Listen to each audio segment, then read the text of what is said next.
Greetings once again from that Gnostic teacher on the internet.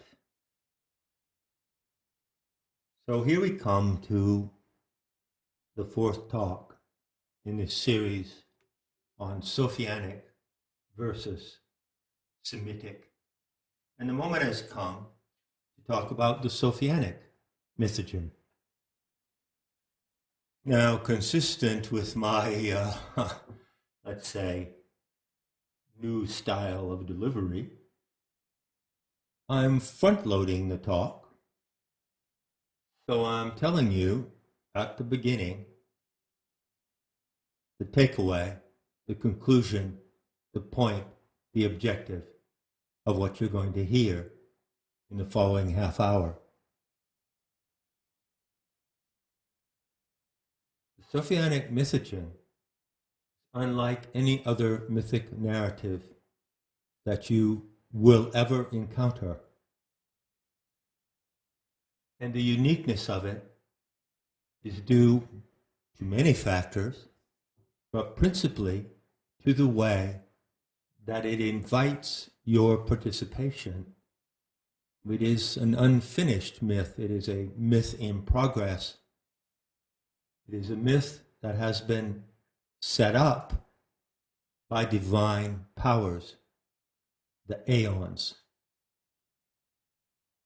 But they are not like other gods that you have heard about. For instance, gods who are omniscient and who know everything and know how everything is going to end, how everything is going to be concluded, because they dictate the concluding chapter of the human story. In the Sophianic Mythogen, the concluding chapters of the human story are unwritten. How are they to be written? How are they to be scripted? By your involvement, by your participation. And that participation, listen well, is not merely a matter of faith. Far from it. Of course, there is an element of faith involved. Faith is a property of human consciousness. Faith and trust are inherent to the human psyche and to the morality of the human species. But in the process of engaging and elaborating and completing the Sophianic narrative, you do not rely solely on faith. You rely strongly on common sense, your connection to nature, your feeling for beauty, your sympathy for other human animals, and especially for non-human animals, your courage, your visionary capacity, your power of imagination, and your probity. Probity, meaning the inherent skill of the human animal to observe, collect, and observe and examine facts and evidence and draw a conclusion from those facts and evidence. The probative faculty is a Gnostic talent. Everyone has it, but Gnostics develop it to the highest degree of sophistication and efficacy. And there is another element as well. I can't think of a better way to introduce the Sophianic narrative. The fallen goddess scenario, the home story.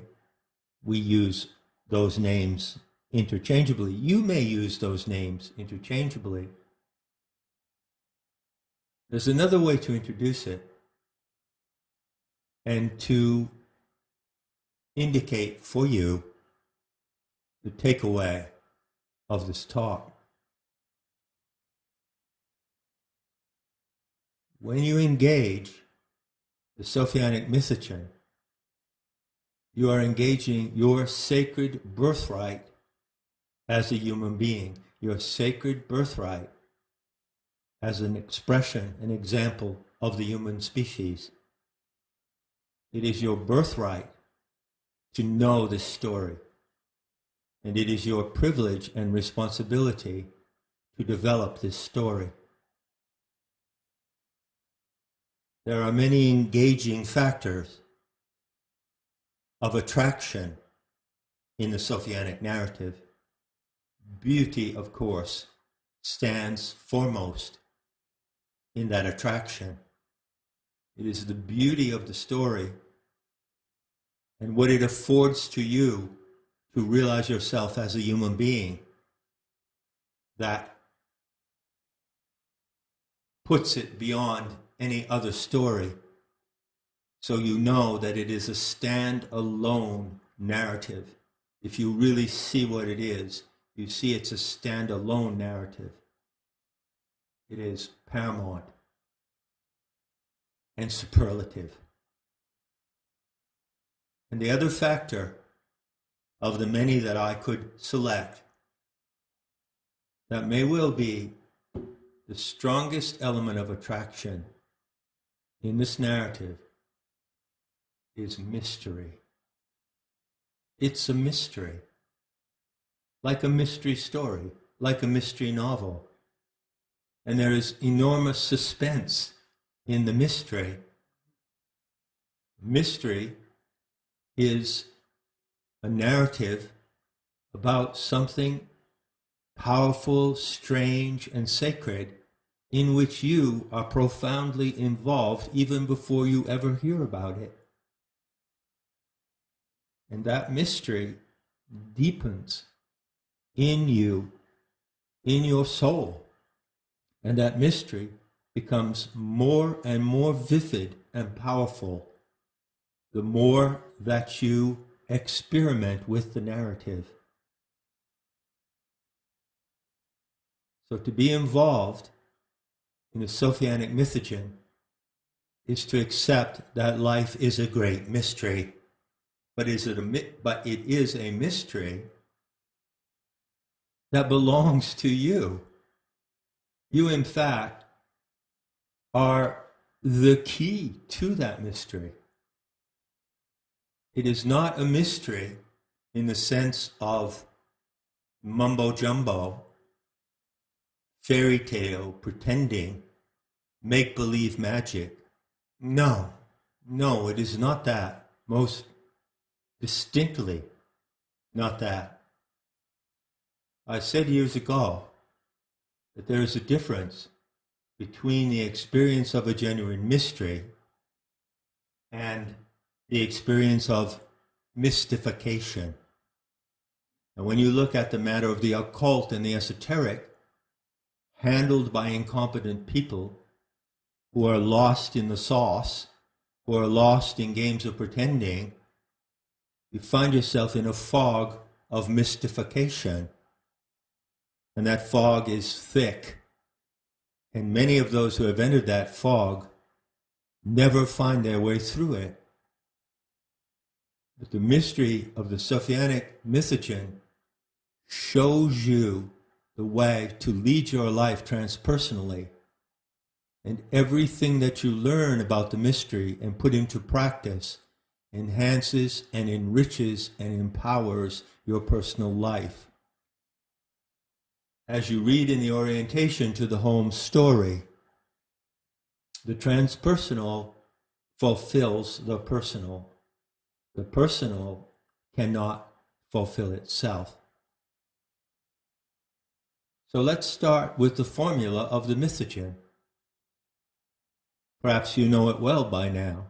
It's a simple two-part formula. The Mythogen of any racial mythology describes, defines the identity and the mission or purpose of those people who produce that myth and those who live according to that guiding narrative. So what does the Sophianic Mythogen tell you about your identity and your purpose? It tells you something utterly simple and explicit that any child can understand. First of all, it tells you that you are a member of the anthropine species. You are an anthropine animal. And that word anthropos in the Gnostic writings means the germ of the human species. It means literally the human genome. So obviously you, as a human animal, are an expression of the human genome. That's your identity. There is a beautiful saying, often cited by Shaktas, that comes from a precious amulet of gold leaf that was found in Petelia in southern Italy. And it says, I am a child of earth and starry heavens, but my origins are in heaven alone. You yourselves know this. So the identity factor in the mythogen of the Sophianic narrative begins there. It identifies you as a member, an expression, an example of the Anthropos, a genome that was designed in the galactic center, in the pleroma of this galaxy. What about purpose? What about mission? What about mandate? What it says there is that you are living in a divine experiment. And the purpose of your life is first to know that you are living in a divine experiment, to have the gnosis of that transcendental fact, and then to fulfill your particular role in the experiment. So obviously you have to know what the experiment is, how it is set up, to find your place in the experiment, and then personally and individually, you enact your life, you live your life according to a transcendental and transpersonal view of life. And in that way, you have your cake and eat it too. In that way, you get it both ways. In that way, you get to live and fulfill the divine experiment, which is unfolding here on the planet Earth. So that's the takeaway. And all of that, all of those, both of those 2 points sit at the core of the mystery of human existence. Now, the Gnostic intel about this divine experiment that you're in is, I can assure you, dazzling and impeccable. It is brilliant, it is precise, and it is extremely elaborate. So you're not engaging the mystery and trying to find your way into the experiment by simply stumbling around and guessing or making believe or pretending that anything goes, and it could be anything that you want it to be. No, it cannot be anything that you want it to be. This experiment arises from the desire of divine beings, the desire of the aeons. It is their desire to create this experiment. And so when you know what they desire, then you are not acting merely out of your own personal desire and living your life as if it were your business alone. I've often said that one of the first realizations that comes to people in planetary tantra comes to people who learn the narrative. And this is a realization of liberation. Your life is not your own. It belongs to you. It's lent to you for you to use as if it were your own. But in fact, your life is a medium of expression for those aeonic powers who designed you in the pleroma and who have set you up in an experiment. The purpose of the experiment is to thrive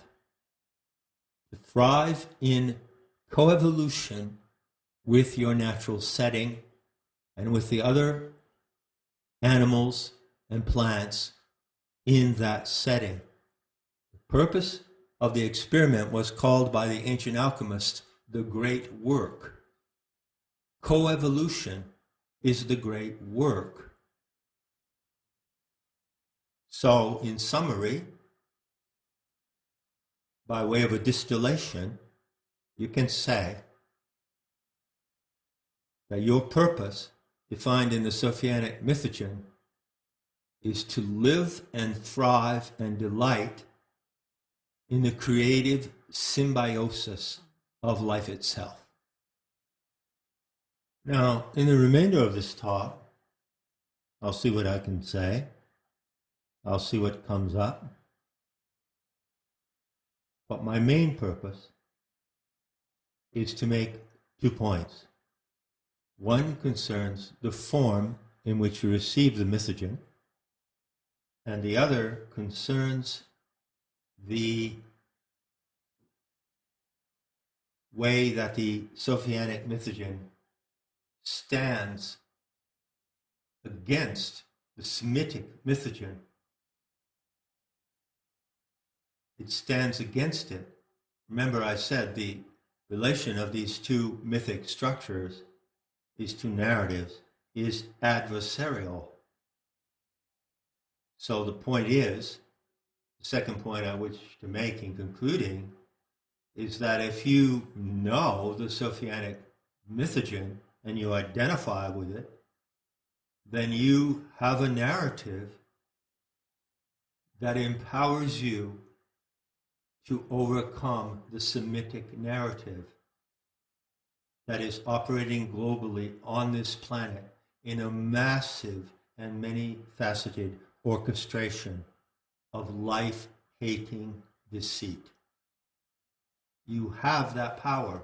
That power resides in this narrative and in the techniques and practices that go along with it, the practices of the living gnosis today. By the way, to those of you insiders on Planetary Tantra, you Shaktas out there, I just want to say that it has just started to rain torrentially.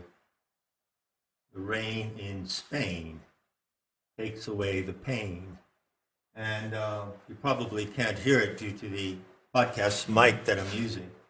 But I've opened the window and I'm listening to the rainfall as I speak. Now, going to the first point, it's really, really important that you know where this Mythogen comes from, how you got it, how it got to be here, how it got to be represented in its current form. To understand that crucial factor in the inheritance of your sacred birthright, you simply need to know that there are two aspects or two dimensions to the Sophianic Mythogen. One of them is the received material, and the other is the material in development. So what is the received material?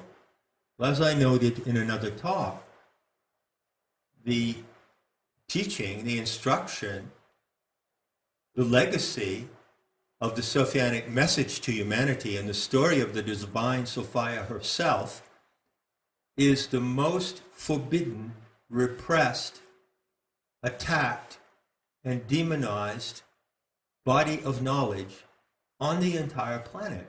It's a miracle that it even survives at all. But it does survive in certain writings, the Gnostic, Coptic codices, and also in other writings closely related to that central body of work. So, from that received material, someone who happened to be yours truthfully, the comparative mythologist, I was going to say creative mythologist, and that works too if you like that. See how that wears on you. A certain comparative mythologist reconstructed the foundation of the myth from the received materials. And that's what you find in the home story. However, that's just the beginning. It's like the foundations of a house. And upon those foundations, which are sunk into the ground, you build and you construct the house. So the remaining part of the Sophianic narrative and the myth is in development. And it's a responsibility to all who choose to undertake it to join in that development. And to do so, I assure you, is a discipline. It's a discipline like any art, like learning to play the piano, learning to sail, rock climbing.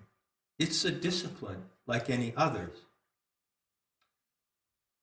So, needless to say, to learn the narrative requires some dedication to that foundation story, which has been carefully and meticulously recovered and reconstructed from the few, pitifully few, jumbled and muddled surviving remnants of the great Teleste, the teachers of the mysteries. The home story is designated as FGS 1.5. So that's a way of indicating that it is an iteration of a number of versions. Actually, I couldn't tell you how many versions I went through to get to the home story in its current form.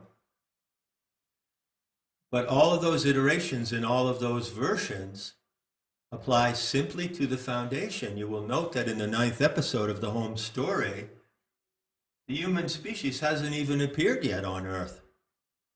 The appearance of the human species comes after the explosion. Remember the last line? And then came the explosion.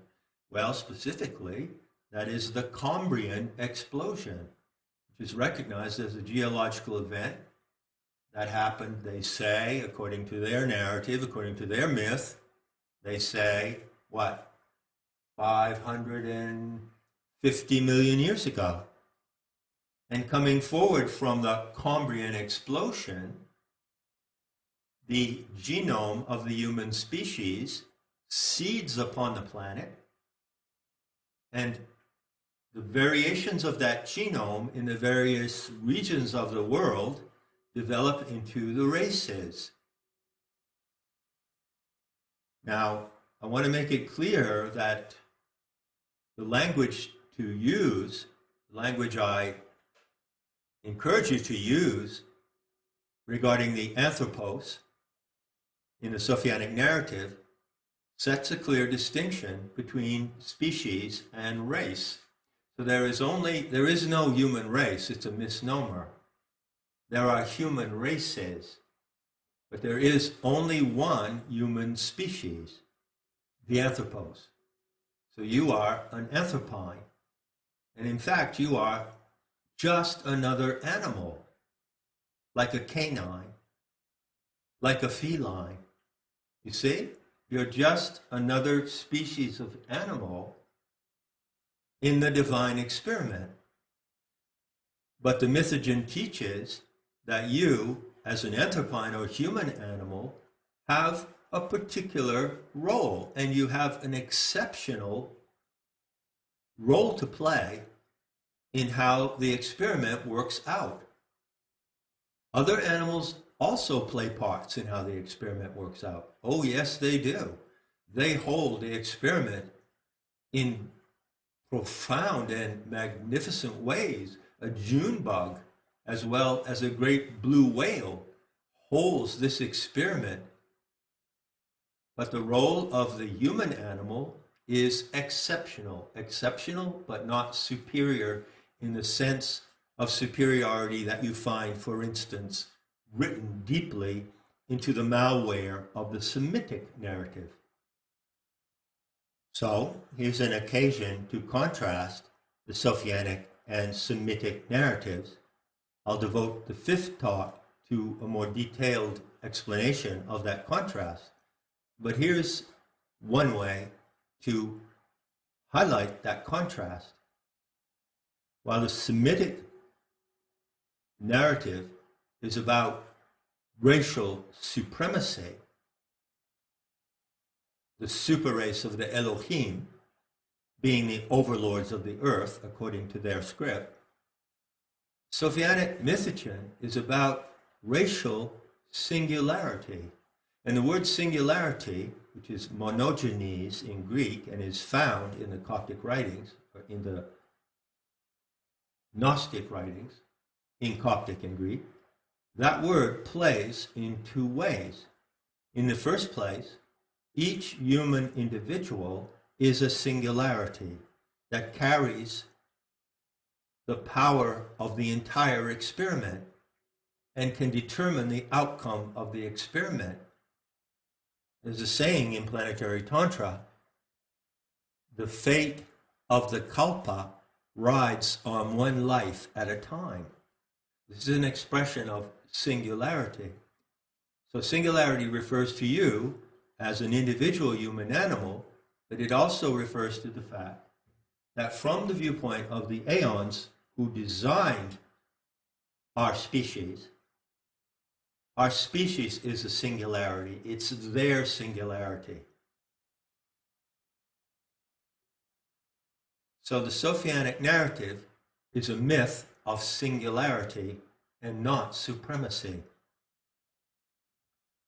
A little more specialist terminology, a little more jargon. Every field of science or the arts or politics or whatever has its jargon. So here's the Gnostic jargon. The human species is one, the Anthropos. But it evolves, it develops into a spectrum of races. And the races are called the Rome. Now, Rome is a beautiful word taken directly from Coptic. It is, in fact, the Coptic word for humanity. R-H-O-M-E. And the beauty of this word can be seen in its exquisite construction. The R-H-O corresponds to the Greek letter rho, and it alludes to roa, which is a pomegranate. And the suffix me is in Coptic the word for love, but it is also a Sumerian word that refers to the standards or principles of creation.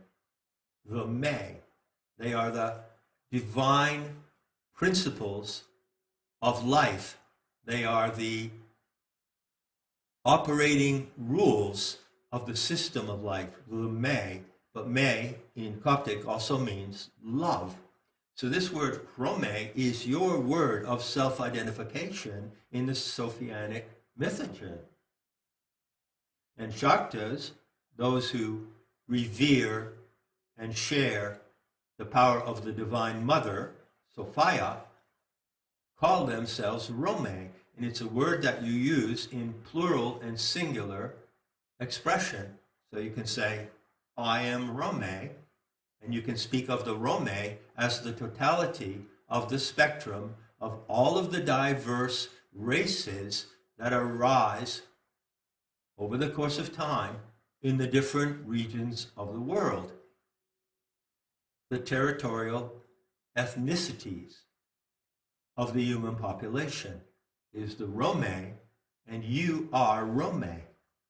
So you are flesh and blood Rome. But hold on. Yeah, hold on. because there is a precise Gnostic distinction between Rome and Anthropos. And when you know this distinction, you know something that is, I don't know what to say. I'll let you decide for yourself. The Anthropos is the human genome.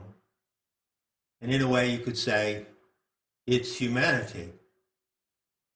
And in a way, you might think, well, when I walk around the earth, and I encounter people, maybe I'm Brazilian, maybe I'm Japanese, maybe I'm Chinese, maybe I'm Finnish, and you see all these other ethnicities of the human races, the Rome, you might tend to think, if you don't know this distinction, that what you are looking at are flesh and blood examples of the Anthropos.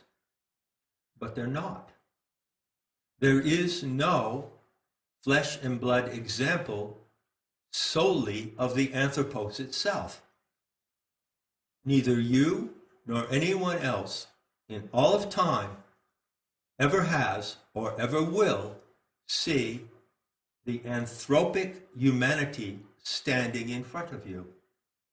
So you don't see humanity in the universal sense. What you see is a racial derivative of the Anthropine genome. This is an extremely important distinction, and it goes to the adversarial conflict between the Semitic and the Sophianic Mythogens. You see, there's an essential lie. There are many lies, but there's a fundamental lie in the Semitic Mythogen that has been broadcasted into the face of everyone that has ever lived. And this is the lie of universality. So the people who propagate this lie, who endorse it and enforce it, come to you with the righteous claim, the righteous superiority that they stand for humanity in total. They stand for the Anthropos, humanity, but they don't. Nobody stands for that. It is transcendent. It is imaginal. You can imagine it, but you never meet it in flesh and blood. The only thing you meet are the racial derivatives. So you can only meet someone of a particular race, and that race itself is the expression of a long evolution of one strain, one strand, one thread coming out of the master complex of the human genome. That being the case, the view of humanity in Sophianic terms totally and absolutely rejects universality, and it rejects every example and icon of universality. Now I ask you, what comes to mind as the icon of universality? Or to put it in other words, have you ever encountered a figure that is presumed to be or presented to you as the representative of humanity, the ideal human being, the perfect human being? Well, of course, that would be Christ, or the hybrid Jesus Christ, Jesus being the human part, and Christ, which means anointing, the anointed one, referring to the divine part. So Jesus Christ is a divine human hybrid, according to that Christian narrative, which is nothing but a variation of the Semitic narrative, and it comes to you as an enormous deceit. There is no single representative of the Anthropos alone. There are only racial variations of that genome. So the jargon in Gnostic terms goes like this. The formula of instruction goes like this. You have to imagine the Anthropos. It's an imaginal entity, but you directly perceive and encounter the Rome. The Anthropos is imaginal. The Rome are biological and existential. And this distinction is absolutely unequivocal. As long as you hold to this distinction, no one can ever sell you a proposition based on them coming to you and saying that they represent humanity, that they are humanitarians, that they stand for universal human rights, that they stand for equality and justice, because all of those programs are deceitful, hateful programs coming out of the Semitic narrative. Now, to move on to my second point, all that is about the identity factor in the Sophianic Mythogen. Now, to come to my final point, I don't want to run on too long. Let me talk about the nature of the experiment. Well, obviously, I could talk for days about the nature of the experiment and how it's set up. But basically, what you need to know is that the human genome is a product of divine design. 2 aeons in the galactic core, in the material, astronomical core of this galaxy, I mean material, designed the Anthropos as a singularity. They encoded that singularity with skills and talents and abilities and traits, of which there are specifically 7. It's called the calibration of the Anthropos. And then they follow normal procedures, because they are scientists and artists who follow normal techniques and procedures, and they projected that genomic plasm, which is a plasm, which is material, it is encoded nucleic acid. They projected it into the outer arms of the galaxy. They nested it in a certain area, which is M31, the Orion galaxy, the Orion Nebula, and from there they allowed the natural currents that operate in the spinning of the galactic arms to pull filaments of the genome out, carrying propagules or seeds that then dropped into planetary systems. This notion, by the way, is not merely a fantasy of Gnostics such as myself, but it's a well-known scientific concept called directed panspermia that was proposed by a Swedish man, I believe, who was a Nobel Prize scientist. So yeah, are you getting this? I mean, this is a cosmic picture, but it's your cosmic picture. You're in the frame of the cosmic picture. In fact, you're, to put it in an amiable and playful way, you are the key subject of this divine experiment. You are the pet species of Sophia and Thelete, who designed the genome. Now, the point I want to make in closing is that there are many, many things to learn about the web of symbiosis of life. And everything that you can learn about it, everything that you can learn about nature and the relation of human animals to non-human animals and to plants and to the rivers, the mountains, the sky, and the seas, everything that you can learn about that belongs to the beautiful tapestry of this narrative. And one of the things that you learn, which is, I would say, a leading concept for you to get your mind around how the experiment works, is that it works by competition and cooperation. So when you look at nature, you see competition between different animals and different species. But you also see cooperation. As a matter of fact, there are 2 scientific paradigms that define those behaviors. One is the Darwinian paradigm of survival of the fittest. Everything is tooth and nail competition. No, there is competition. Yeah, that makes the experiment interesting. But the terms of the competition need to be examined very carefully.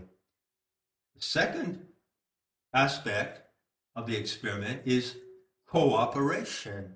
Now, there was a Russian scientist and philosopher called Kropotkin, who actually argued openly with the Darwinians in the 19th century. And he said that according to his observations, the principle of mutual aid was even more present in nature than the principle of Darwinian competition. So what you have is living creatures that compete and cooperate. And you have human races that compete and cooperate. And that basically, fundamentally, is how the experiment has been set up. The way that those behaviors work out determines how the experiment works out. So I'm going to stop here because already this talk is beyond 35-minute range, which limit that I'm setting in my new style of delivery. But I'm wondering if I've caught your attention and if you are maybe just a little bit intrigued by this idea of the divine experiment. So I will devote other episodes in the playlist of Myth Wars to talking more about that fabulous and exciting subject.